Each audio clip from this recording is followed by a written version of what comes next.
Use headphones for a better experience. This is a story I'll never forget. It's the kind of thing you think only happens in movies or horror stories online.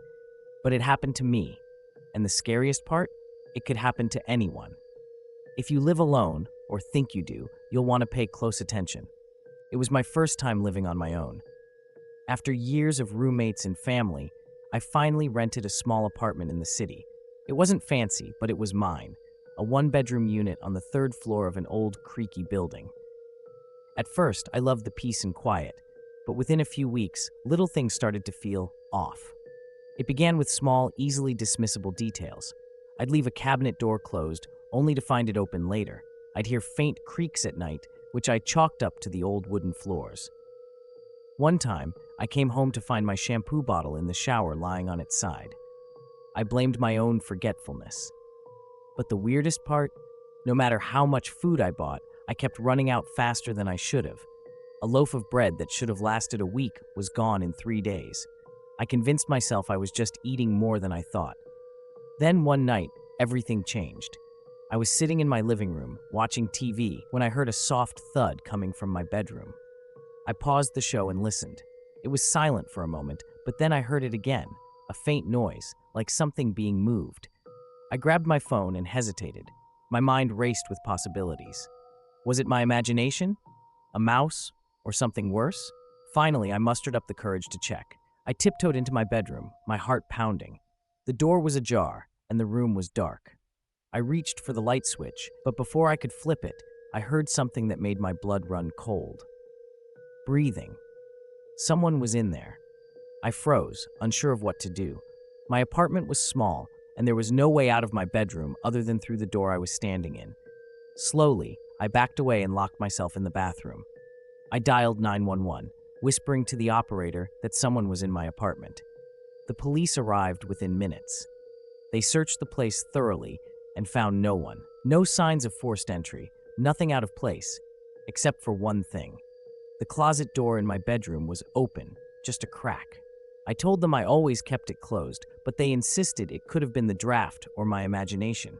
Still, they checked the closet and found nothing unusual.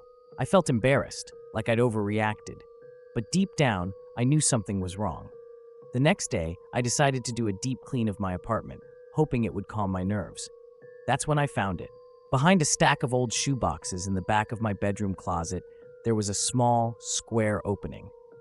It was barely big enough for a person to crawl through, but it was there. A hidden access panel leading to the walls of the building. My heart raced as I shone a flashlight inside. The space was cramped and dusty, with wires and pipes running through it. But what caught my attention was a pile of blankets and wrappers tucked into a corner. Someone had been living there. I called the building manager immediately. He seemed skeptical, but agreed to come check it out. Together, we climbed into the crawl space, and what we found confirmed my worst fears. There were more signs of someone living there. An old, stained pillow, a few bottles of water, and even a small notebook filled with scribbles I couldn't understand. The manager was horrified. He admitted the building had been undergoing repairs, and it was possible someone had snuck in through the basement or roof. That night, I couldn't sleep. I kept thinking about the breathing I'd heard, the food that had gone missing, the noises at night. Whoever had been living there had been watching me.